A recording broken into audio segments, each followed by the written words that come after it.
Bueno, bienvenidos de regreso. A continuación vamos a estudiar la lección número 25 en el tomo 2 del manual. Lección número 25, el vino de la ira de Dios. Y quiero anunciar que todavía tenemos algunos manuales. Este manual tiene un precio especial aquí mientras estamos. Ya cuando nos vayamos de aquí vuelve al precio regular, que son como más o menos unos $98, 98, $99. Aquí lo estamos dejando a mitad de precio para los que toman la clase. Así que aprovechen la oportunidad. Lo otro que quiero mencionar es el horario de mañana. Vamos a comenzar a las 10 de la mañana, 2 por la mañana, y luego a las 4 de la tarde, 3 por la tarde como hoy. Oremos. Padre Celestial, gracias te damos por tu compañía en estas últimas 2 presentaciones. Te doy gracias por estos hermanos y hermanas que nos acompañan. Te pido, Señor, que al estudiar sobre el vino de la ira de Dios, que es un tema un tanto difícil de presentar porque la gente se asusta. Te pido, Señor, que tú me des palabra y que podamos recibir consuelo de tu palabra. Amén. Te damos gracias por escucharnos, porque te lo pedimos en el nombre de Jesús. Amén. Amén. El mensaje del tercer ángel contiene una de las advertencias más solemnes de las Sagradas Escrituras. Nos advierte en contra de adorar la bestia, su imagen y contra recibir su marca.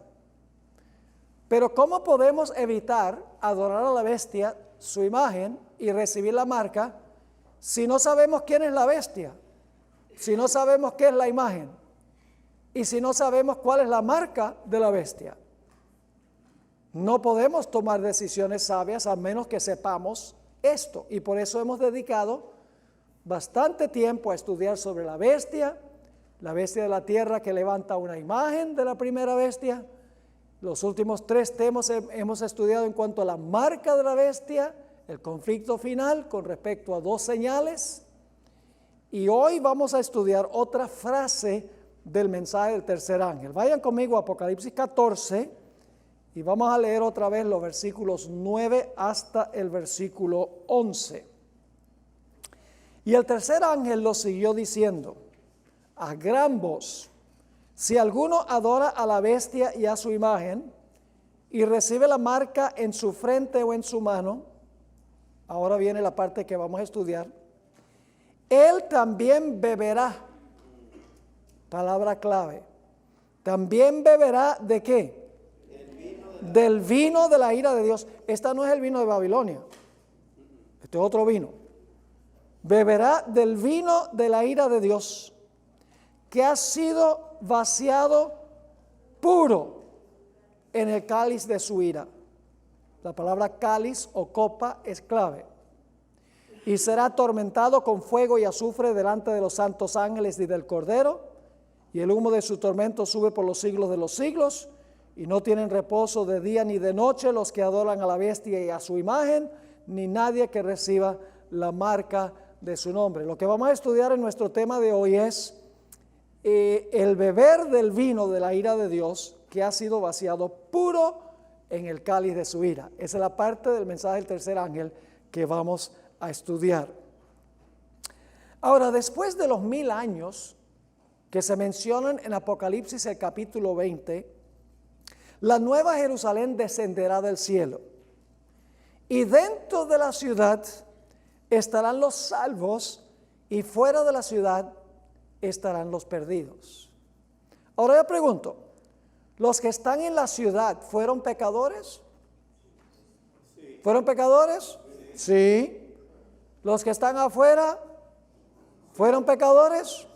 Sí. Es decir, dentro de la ciudad hay pecadores, o ex pecadores podríamos decir, y fuera de la ciudad también hay pecadores. Vamos a leer Apocalipsis 22, 14 y 15 para que ustedes vean los 2 grupos, un grupo adentro, el otro grupo fuera. Bienaventurados los que lavan sus ropas. Yo creo que una mejor traducción sería bienaventurados los que guardan sus mandamientos.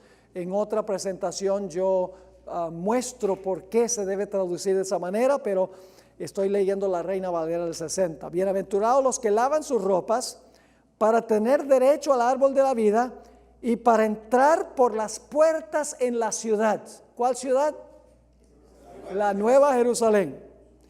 Ahora están los de afuera, mas los perros estarán afuera. No está hablando de perros literales, así que no hay problema si tienen un perro. Mas los perros estarán fuera, y los hechiceros, los fornicarios, los homicidas, los idólatras y todo aquel que ama y hace mentira. Esta lista son transgresiones de los 10 mandamientos. Por ejemplo, fornicarios, ese es el 7º mandamiento, no cometerás adulterio. Homicidas, no matarás. Idólatras, no te harás imagen.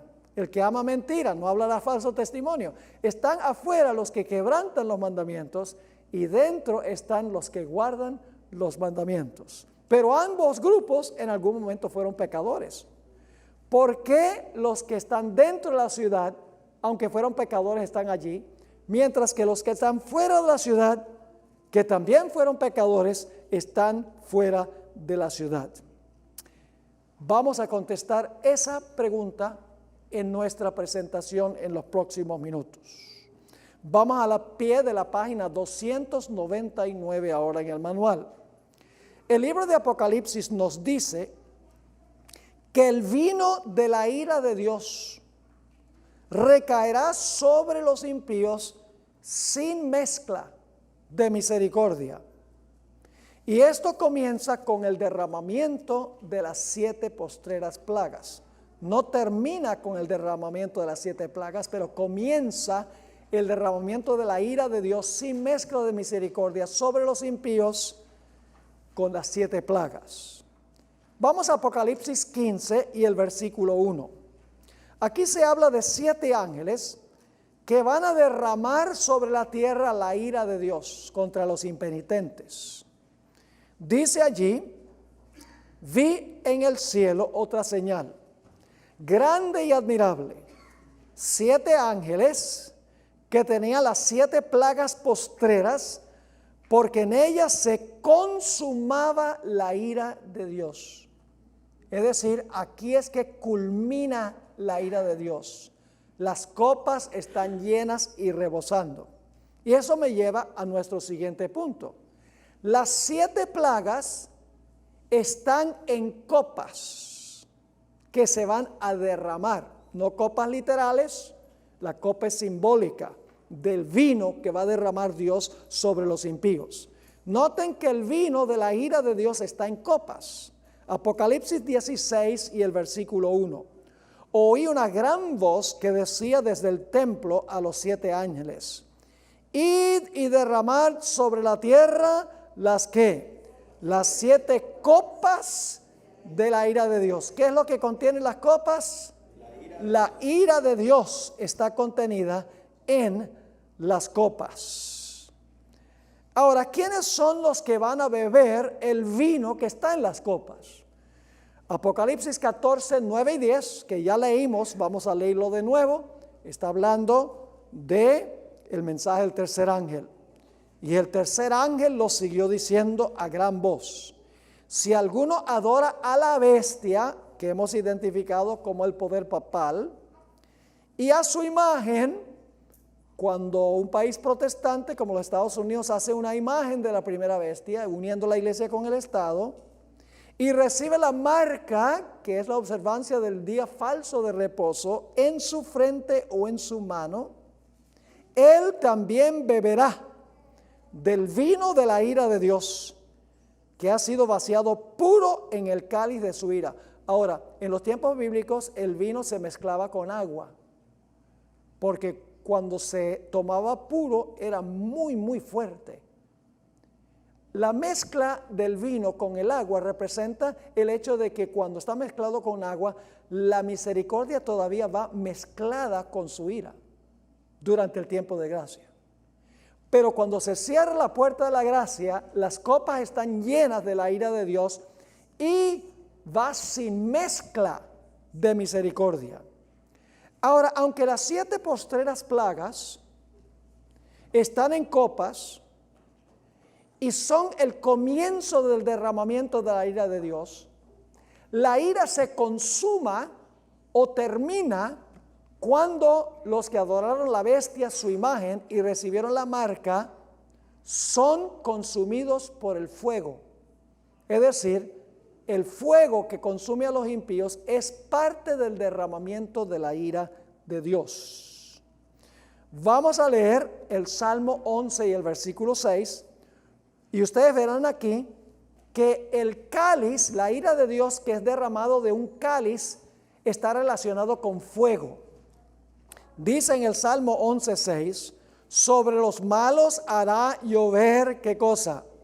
Carbones, fuego, azufre y viento abrasador será la porción del cáliz de ellos. Es decir, el fuego es parte del derramamiento de la ira de Dios que está en el cáliz. ¿Están conmigo o no? Vamos a Deuteronomio 32 y el versículo 22. Nuevamente, el fuego se conecta con la ira de Dios, es parte del derramamiento. Las plagas son una cosa y el fuego es la culminación del derramamiento de la ira de Dios. Dice ahí en Deuteronomio 32, 22, porque fuego se ha encendido en mi ira y arderá hasta las profundidades del Seol. Devorará la tierra y sus frutos y abrazará los fundamentos de los montes. Es decir, la ira de Dios se relaciona no solo con las 7 postreras plagas, sino que se relaciona con el fuego que consumirá a los impíos. Ahora, aún hoy en día, muchas veces nosotros usamos metáforas de fuego en nuestra conversación. Por ejemplo, los puertorriqueños dicen que la persona se enfogonó. Significa que la persona, ¿qué? Se airó o se enojó. O decimos, la persona se enardeció, de arder, de fuego. Ira se relaciona con fuego. O decimos, tiene un temperamento candente. Nuevamente tiene que ver con fuego. Así que la ira de Dios se derrama de las copas, culmina en el lago de fuego, donde son destruidos los impíos.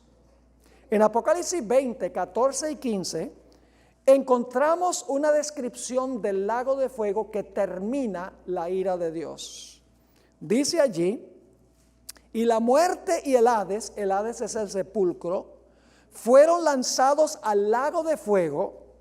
Esta es ¿qué? ¿Cuándo es que termina la ira de Dios? Cuando los impíos sufren ¿qué? La muerte segunda. Y el que no se halló inscrito en el libro de la vida fue lanzado al lago de fuego. Eso sucederá con los que adoran a la bestia, su imagen, y reciben la marca en su frente. Caerán sobre ellos las 7 postreras plagas que están en las copas de la ira de Dios, sin mezcla de misericordia, y su castigo culminará cuando sean consumidos en el lago de fuego, sufran la muerte segunda, que es la muerte de la cual nunca habrá una resurrección. Ahora, la pregunta clave es esta. ¿Por qué sufrirán? Estamos en la página 301. ¿Por qué sufrirán los pecadores que están fuera de la ciudad la muerte segunda? Mientras que los pecadores, que son ex pecadores en realidad, que están dentro, recibirán la vida eterna. Hace unos años salió la película de Mel Gibson, La Pasión del Cristo. ¿Recuerdan esa película? La película causó un gran impacto a los que la vieron. El énfasis de la película, si alguna la vio, recayó sobre los golpes salvajes e inmisericordias que recibió Jesús durante su pasión en el huerto de Getsemaní y en la corte de Pilato. Se dice, porque yo no me cercioro de eso porque yo no voy al cine, se dice que del teatro salía la gente sollozando y llorando inconsolablemente al ver cómo fue tratado Jesús. Sin embargo, pocos se dieron cuenta, y aquí viene el punto clave, que la agonía de Jesús tuvo mucho más que ver con su sufrimiento psicológico y espiritual que con su sufrimiento físico. La hermana White dice que tan intenso era el sufrimiento espiritual de Jesús, cargando todos los pecados que se han cometido, se están cometiendo y aún se van a cometer, que casi no podía sentir el dolor físico. Tan grande era su agonía espiritual de llevar la carga de todos los pecados. Vamos a leer algunos versículos a donde se describe la pasión y la crucifixión de Jesús. Mateo 26, 38, Jesús ha llegado al huerto del Getsemaní y le dice a sus discípulos, entonces Jesús les dijo, mi alma está ¿qué? Muy triste hasta la muerte, quedaos aquí y velad conmigo. Elena White, en ese clásico libro, incomparable biografía de Jesús, El deseado de todas las gentes, página 636, escribió, toda su vida en la tierra había andado en la presencia de Dios. Se hallaba en conflicto con hombres animados por el espíritu de Satanás. Pudo decir, cuando esto pasaba, el que me envió está conmigo. No me ha dejado solo el Padre, porque yo lo que a Él le agrada hago siempre. Pero ahora le parecía estar excluido de la luz de la presencia sostenedora de Dios. Ahora se contaba con los transgresores. Debía llevar la culpabilidad de la humanidad caída. Sobre el que no conoció pecado, debía ponerse la iniquidad de todos nosotros. Tan terrible le parece, tan grande el peso de la culpabilidad que debe llevar, que está tentado a temer que quedará privado para siempre del amor del Padre, de su Padre, sintiendo cuán terrible es que, sintiendo cuán terrible es la ira de Dios contra la transgresión, exclama, mi alma está muy triste hasta la muerte. Esta pasión de Jesús, esta agonía por tener que sufrir bajo la ira de su Padre por los pecados de todos nosotros, se describe en Mateo 26, el versículo 39, el versículo 42 y el versículo 44. 3 veces Jesús elevó una oración agonizante a su Padre. Vamos a leer esos versículos. Entonces Jesús les dijo, mi alma está muy triste hasta la muerte, quedaos aquí y velad conmigo. Yendo un poco adelante se postró sobre su rostro, orando y diciendo, Padre mío, si es posible, pase de mí esta copa. Oh, vimos que estaba sufriendo bajo la ira de Dios y la ira de Dios estaba en una ¿qué? Copa. En una copa. Si es posible, pase de mí esta copa, pero no sea como yo quiero, sino como tú. Versículo 42. Otra vez fue y oró por segunda vez diciendo, Padre mío, si no puede pasar de mí esta ¿qué? Copa. ¿Dónde estaba la ira de Dios? En una copa. Si no puede pasar de mí esta copa sin que yo la beba, ¿qué creen ustedes que estaba en la copa? El vino de la ira de Dios. Así que dice, Padre mío, si no puede pasar de mí esta copa sin que yo la beba, hágase tu voluntad. Y dejándolo se fue, versículo 44, se fue de nuevo y oró por tercera vez diciendo las mismas palabras. ¿Quién le dio la copa de la ira de Dios a Jesús? Vamos a Juan 18, 11. Aquí es que viene algo casi yo diría incomprensible, el amor del Padre y el amor de Jesús. No lo podemos comprender, lo podemos aceptar y lo podemos creer, pero no lo podemos definir ni lo podemos explicar. cómo el Padre y el Hijo amaron tanto a la raza humana que estuvieron dispuestos de hacer un sacrificio como este. Juan 18:11 nos dice, ¿quién le entregó la copa llena de la ira de Dios, lleno del vino de la ira de Dios? Dice Jesús, entonces dijo a Pedro, ese es cuando Pedro sacó la espada y le cortó la oreja al siervo, al criado del sumo sacerdote. Mete tu espada en la vaina. La copa que ¿quién le ha dado? Que el Padre me ha dado, no la he de beber. ¿Qué tenía que beber Jesús? El vino de la ira de Dios. ¿Y quién le dio el vino de la ira de Dios? Su propio Padre. Porque Él había ofrecido ocupar el lugar de todos nosotros y sufrir nuestro castigo. Noten Isaías 53 y el versículo 4. En la página 302 del manual. Dice allí, ciertamente llevó Él nuestras enfermedades y sufrió nuestros dolores. Y ahora escuchen, y nosotros le tuvimos por azotado, por herido de ¿quién? De Dios. Por herido de Dios y abatido. ¿Quién hirió a Jesús? Dios. Su propio Padre lo hirió. Tan grande era la agonía de Jesús que no sudó agua, sino que sudó sangre. Lucas 22, 43 y 44 dice lo siguiente, Él se apartó de ellos a distancia como de un tiro de piedra, y puesto de rodillas oró, diciendo, Padre, si quieres, pase de mí esta copa, pero no se haga mi voluntad, sino la tuya. Y se le apareció un ángel del cielo para fortalecerle. En un momento vamos a hablar un poco más de eso. Sigue diciendo, y estando en agonía, oraba más intensamente, y era su sudor como grandes gotas de sangre que caían hasta la tierra. ¿Cuánta agonía tiene que tener una persona para sudar sangre? Tiene que haber sido algo abrumador, que su padre le hubiese dado la copa del vino de su ira para beber la copa que nosotros debemos beber, porque los pecadores somos nosotros.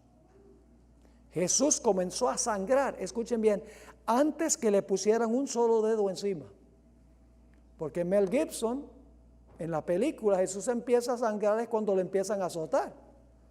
Pero ya Jesús, antes de eso, su agonía lo llevó a sangrar. El ángel vino para fortalecer a Jesús. Si el ángel no hubiera venido para fortalecer a Jesús, hubiera muerto en el huerto. La hermana White escribió en el libro La maravillosa gracia de Dios, página 168, la naturaleza humana hubiera muerto allí, bajo el horroroso sentir del pecado, si no hubiera sido por un ángel del cielo que lo fortaleció para sobrellevar la agonía.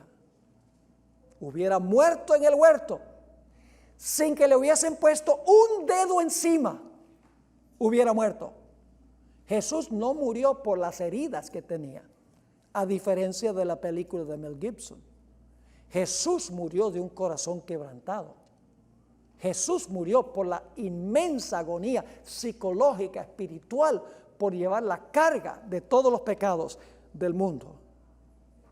Y luego Jesús fue a la cruz y sintió que su propio Padre lo había desamparado.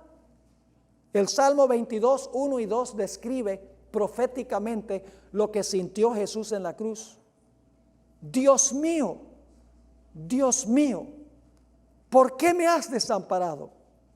¿Por qué estás tan lejos de mi salvación y de las palabras de mi clamor? Dios mío, clamo de día y no me respondes, y de noche y no hay para mí reposo. 1000 años después que se escribió esto en los Salmos, fue exactamente lo que dijo Jesús a su Padre cuando estaba en la cruz. ¿Por qué me has desamparado?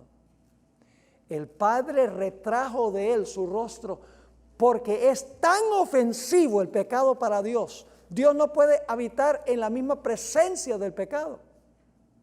Y Jesús estaba llevando la culpa de todos los seres humanos. Ahora yo voy a tomar el tiempo de leer un buen número de citas que encontramos en 2 capítulos del Deseado de todas las gentes, porque el Espíritu de Profecía describe esto de una forma mucho más vívida que lo que puedo hacerlo yo. Para que sepamos lo que Jesús sufrió en Getsemaní en lugar de todos nosotros. Y yo mencionaba, ¿cómo es que Jesús podía tomar sobre sí la culpa de todos los seres humanos? Bueno, solo el que creó a todos podía ofrecer tomar el lugar de todos. Yo pregunto, ¿creó Cristo a todos los seres humanos? Sí. Y siempre que yo digo eso, alguien siempre sale y dice, no, pero yo nací fue de mi mamá. Y está bien, ¿y tu mamá de dónde nació? Es de la mamá de ella. ¿Y la mamá de ella de dónde? De la mamá de ella. Si vamos hacia atrás, ¿a dónde comenzó el proceso? Con Adán y Eva. Cuando Cristo creó a Adán y Eva, creó a todos los seres humanos. Solo el que creó a todos, el creador de todos, podía ofrecerse para ocupar el lugar de todos y sufrir la pena de muerte que merecían todos. Voy a leer algunas de estas citas. Ustedes las tienen en el manual. Deseado, página 637. Fue una corta distancia de ellos. Esto es en el Getsemaní. No tan lejos que no pudiesen verle y oírle. Es decir, los discípulos podían oír su agonía. Y cayó postrado en el suelo. Sentía que el pecado le estaba separando de su Padre. ¿Por qué se sintió separado? Por el pecado. La cima, es decir, el abismo, era tan ancho. La cima era tan ancha, negra y profunda, que su espíritu se estremecía ante ella. No debía ejercer su poder divino para escapar esa agonía.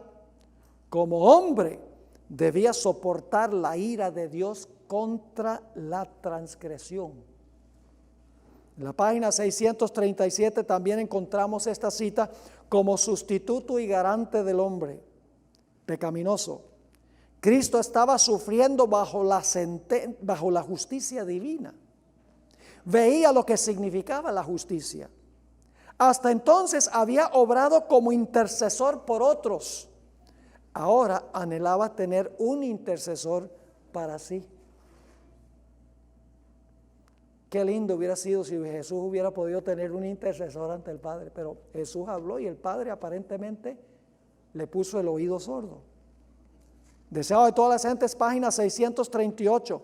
Frente a las consecuencias posibles del conflicto, embargaba el alma de Cristo el terror de quedar separado de Dios. Satanás le decía que si se hacía garante de un mundo pecaminoso, la separación sería eterna. Quedaría identificado con el reino de Satanás por llevar los pecados y nunca más sería uno con Dios. Eso le decía Satanás a él. En la página 303, los pecados de los hombres descansaban pesadamente sobre Cristo. Y el sentimiento de la ira de Dios contra el pecado abrumaba su vida. Este es un lugar donde la traducción del inglés al español no capta lo que está diciendo el original. La palabra que se usa no es abrumaba, sino was crushing. Significa aplastar. Así que sería, los pecados de los hombres descansaban pesadamente sobre Cristo y el sentimiento de la ira de Dios contra el pecado aplastaba su vida. Crushing. Deseado de todas las gentes, páginas 641 y 642, había llegado el momento pavoroso, el momento que había de decidir el destino del mundo. Si Jesús no hubiera hecho esto, todos estaríamos fuera de la ciudad. Sigue diciendo, la suerte de la humanidad pendía por un hilo. Cristo podía a una hora negarse a beber ¿qué? A beber la copa destinada al hombre culpable. ¿Quién debería haber bebido la copa? el hombre. Todavía no era demasiado tarde. Podía enjugar el sangriento sudor de su frente y dejar que el hombre pereciese en su iniquidad. Podía decir: reciba el transgresor la penalidad de su pecado y yo volveré a mi Padre. ¿Beberá el Hijo de Dios la amarga copa de la humillación y la agonía? ¿Sufrirá el inocente las consecuencias de la maldición del pecado para salvar a los culpables? Las palabras caen temblorosamente de los pálidos labios de Jesús: Padre mío, si no puede esta copa pasar de mí sin que yo la beba, hágase tu voluntad. Amén. La página 701 se vuelve más intensa la descripción sobre Cristo como sustituto. ¿Qué es un sustituto? Alguien que toma un lugar de otro. Él tomó el lugar de todos. Sobre Cristo como sustituto y garante nuestro. Fue puesta la iniquidad ¿de cuántos? De todos nosotros. Fue contado por transgresor, a fin de que pudiese redimirnos de la condenación de la ley. Ahora, esto es tremendo. La culpabilidad de cada descendiente de Adán abrumó su corazón. Imagínense ustedes que hoy en día una persona se deprime, una persona se suicida nada más por su propio sentido de culpa por sus pecados. Ahora imagínense cómo habrá sido de abrumador el asunto para Jesús, cargando sobre su conciencia la culpa de los pecados de toda la historia. No podemos nunca entender eso. Por eso digo, Jesús no murió de sus heridas. Le explotó el corazón. Por eso cuando el soldado vino y vio que Jesús estaba muerto, se sorprendió. Dice: no puede ser, tan rápido. Sigue diciendo: la ira de Dios contra el pecado, la terrible manifestación de su desagrado por causa de la iniquidad, llenó de consternación el alma de su Hijo. Toda su vida Cristo había estado proclamando a un mundo caído las buenas nuevas de la misericordia y el amor perdonador del Padre. Su tema era la salvación aún del principal de los pecadores. Pero en estos momentos, sintiendo el terrible peso de la culpabilidad que lleva, no puede ver el rostro reconciliador del Padre. Al sentir el Salvador que de él se retraía el semblante divino en esta hora suprema de angustia, atravesó su corazón un pesar que nunca podrá comprender plenamente el hombre. Tan grande fue esa agonía que apenas le dejaba sentir el dolor físico. Así que vamos a tener que hablar con Mel Gibson para que haga otra película que pinte el cuadro correctamente. Aquí hay otra, deseado, página 704. Entre las terribles tinieblas, aparentemente abandonado de Dios, Cristo había apurado las últimas heces de la ¿qué? De la copa de la desgracia humana. En esas terribles horas había confiado en la evidencia que antes recibiera de que era aceptado de su Padre. Conocía el carácter de su Padre, comprendía su justicia, su misericordia y su gran amor. Por la fe confió en aquel a quien había sido siempre su placer obedecer. Y mientras sumiso se confiaba a Dios, desapareció la sensación de haber perdido el favor de su Padre. Por la fe, Cristo venció. Amén. Cristo no se rigió por lo que sentía, sino por lo que su Padre decía. Hoy en día la gente se rige por lo que siente, se rige por sus emociones. Pero Jesús no, si Jesús hubiera dependido sobre sus sentimientos, sus emociones, hubiera fracasado. Se sintió abandonado del Padre, pero yo conozco a mi Padre y yo sé que no me ha abandonado, aun cuando no lo podía sentir, porque confió por fe en lo que su Padre le había dicho. Me hace pensar de una persona que una vez vino a hablar conmigo, bueno, varias veces, porque es una iglesia que pastoreé en Wyoming. Me decía: pastor, yo no me siento que Dios me ha perdonado. tengo este pecado que cometo y yo no siento que Dios me perdonó. Yo le dije, bueno, ¿y tú has confesado ese pecado? ¿Te has arrepentido del pecado? ¿Lo has confesado? Dice, sí, yo he confiado. Yo he confesado el pecado, ¿cómo no? Me he arrepentido. ¿Y no crees que Dios te ha perdonado? No, yo no siento que Dios me ha perdonado. Yo le dije, bueno, ¿quién crees tú que te está tratando de convencer que no estás perdonado porque no te sientes perdonado? Me mira, se le abrieron los ojos bien grandes y dice, bueno, me imagino que debe ser el diablo. Le dije, claro. ¿Tú no has leído en la Biblia? Le dije, si confesamos nuestros pecados, Él es fiel y justo para perdonar nuestros pecados y limpiarnos de toda maldad. Amén. Es una promesa.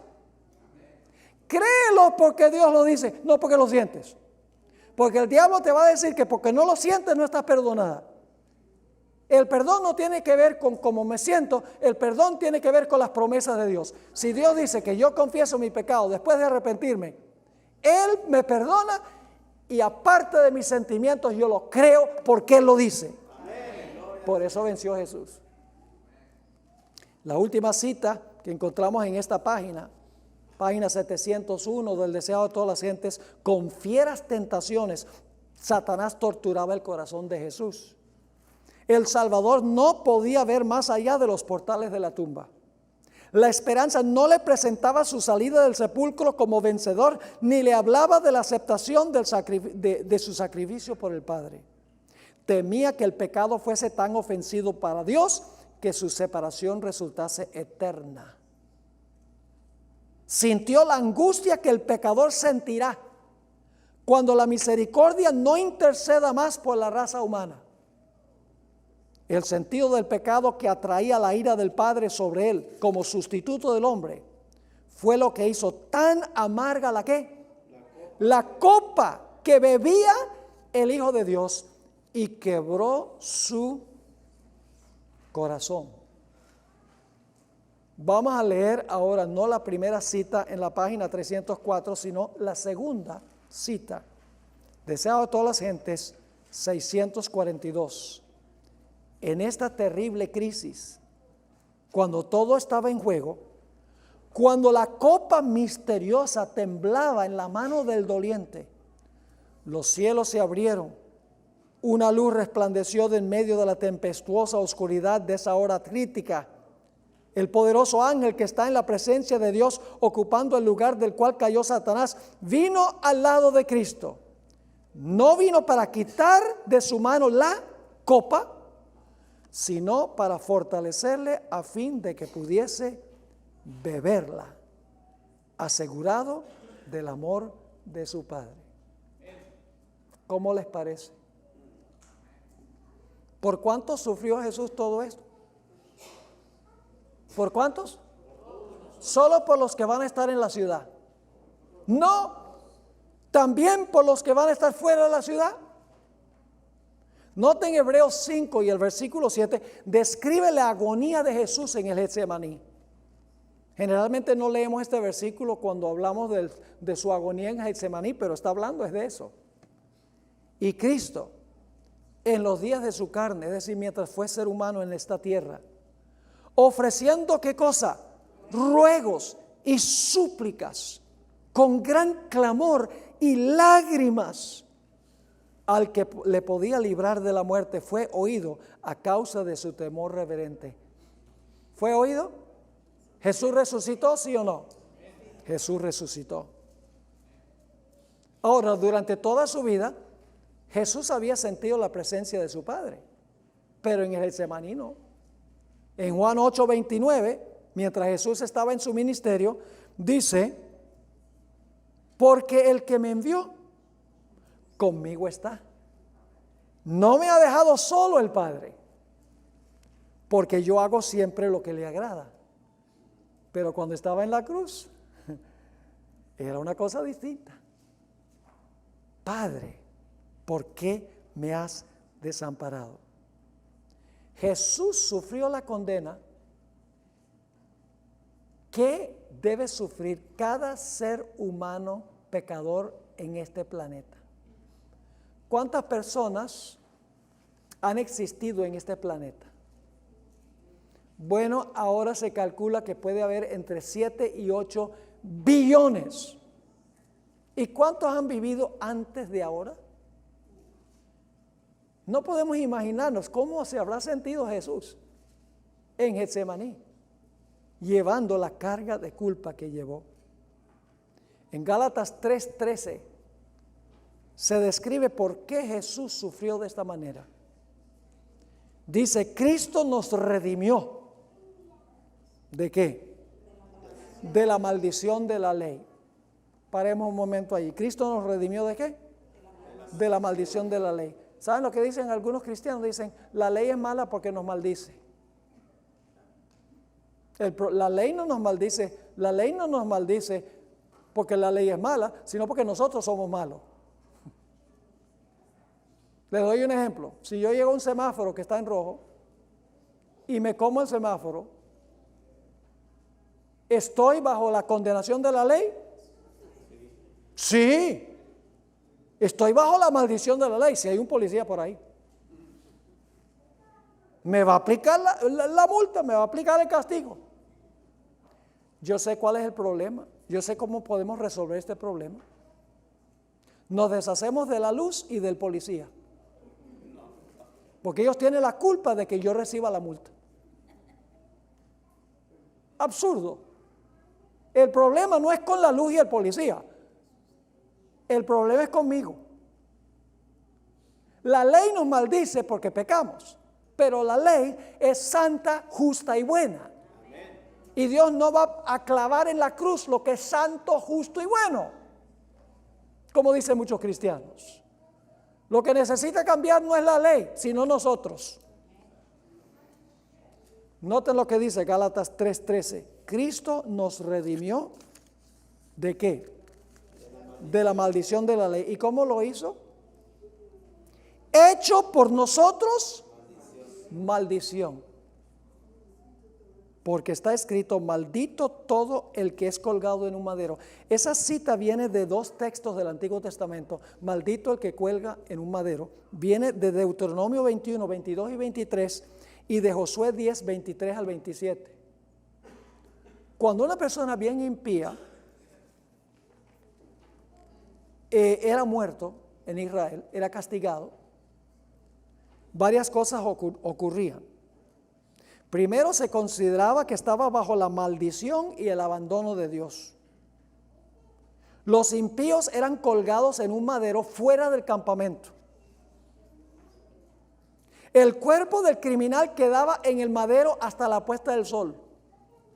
Tenía que quitarlo antes de la puesta del sol. Después de muerto, el cuerpo del criminal se colocaba en una cueva y se amontonaban piedras encima de la entrada de la cueva. ¿Suena familiar eso?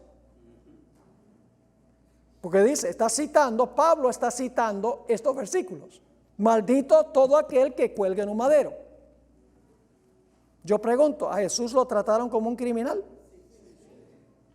¿A Jesús lo colgaron en un madero? ¿A Jesús murió fuera del campamento? ¿Fuera de la ciudad? Sí. ¿Quitaron el cuerpo de Jesús cuando el sol estaba por ocultarse? Sí. ¿Los enemigos de Jesús pensaban que había sido maldito y abandonado por Dios? ¿Fue colocado en una bóveda y una piedra delante? Sí. Jesús sufrió el castigo del peor criminal por todos los crímenes y pecados de todos los seres humanos. Vamos a leer algunos versículos. 2 Corintios 5, 21.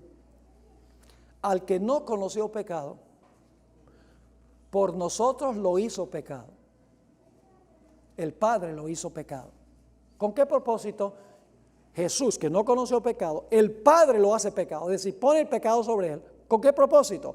Para que nosotros fuésemos hechos justicia de Dios en él. Es decir, cuando yo recibo a Jesús, Jesús va ante el Padre como mi mediador, como mi abogado. Y dice, Padre, el pastor Bor se arrepintió, confesó su pecado. Recíbelo a él en mí. Yo pagué la deuda de él. Yo sufrí el castigo de él. Padre, perdónalo. Y el Padre acepta a Jesús en mi lugar, como mi mediador o mi intercesor. Por eso la sierva de Dios dice, no tenemos que preocuparnos por lo que el Padre piensa de nosotros, sino por lo que el Padre piensa de Jesús, nuestro sustituto. Noten Isaías 53, 4 al 6. Ciertamente llevó Él nuestras enfermedades y sufrió nuestros dolores. Y nosotros le tuvimos por azotado, por herido ¿de quién? Herido de Dios y abatido. Mas Él herido fue por nuestras rebeliones, molido por nuestros pecados. El castigo de nuestra paz fue sobre Él, y por su llaga fuimos nosotros curados. Todos nosotros nos descarriamos como ovejas, cada cual se apartó por su camino. Mas Jehová cargó en Él el pecado de todos nosotros. ¿Cuánto nos ama Dios? Mire, Dios nos ama tanto a nosotros como a su propio Hijo. Y ustedes dicen, ¿cómo sabemos eso? Dios nos ama a nosotros tanto como a su propio Hijo, porque estuvo dispuesto de dar a su Hijo a riesgo de pérdida eterna para salvarnos a nosotros. Por eso dice en Romanos 8:32, el que no escatimó ni a su propio Hijo, sino que lo entregó por todos nosotros, ¿cómo no nos dará también con Él todas las cosas? Primera de Juan 2:2 dice, y Él es la propiciación por nuestros pecados, y no solamente por los nuestros, sino también por ¿cuáles? Por los de todo el mundo. ¿Por cuántos pecados murió Jesús? Todos. Jesús hizo provisión para pagar la deuda de cada ser humano que jamás haya vivido. Pero Él no obligará a nadie a reclamar el pago que hizo Jesús. Cada individuo puede aceptar o rechazar el regalo que Jesús compró. No escogimos entrar a este mundo, pero sí podemos escoger cómo vamos a salir. Porque algunos dicen, bueno, yo no escogí nacer en este mundo, ¿qué culpa tengo yo? Entonces lo que yo les digo es, si es verdad que tú no escogiste entrar al mundo, pero Dios te ha dado una opción de cómo vas a salir. Y si tú no aceptas la condición, entonces es culpa tuya, no es culpa de Él. Ustedes conocen Juan 3:16, porque de tal manera amó Dios al mundo. ¿Y cómo lo demostró? Porque ha dado a su Hijo unigénito para que, ahora fíjense, lo que hizo Jesús es para todo el mundo, pero al mismo tiempo tiene límites, porque la segunda mitad del versículo dice, para que todo aquel que en Él cree no se pierda, mas tenga vida eterna. Creer significa confiar en Él, significa aceptar a Jesús como Salvador personal. El día de la madre yo le compro un regalo a mi esposa. Digamos que a mí me cuesta $100, para ella no cuesta nada. El receptor no paga. El que compra el regalo es el que paga. Pero ¿saben algo? Ella podría tener la opción de aceptar o rechazar el regalo. Nunca me ha rechazado uno porque siempre le doy buenos regalos. Pero ¿tiene la opción ella de aceptar o rechazar el regalo? Sí. ¿Tengo yo la opción de aceptar o rechazar el regalo que compró Jesús cuando pagó por mis pecados? Sí, yo puedo rechazar ese regalo. Ahora, y ustedes dicen, bueno, ¿qué tiene esto que ver con la gente que está fuera de la ciudad? Los que están en la ciudad aceptaron el regalo.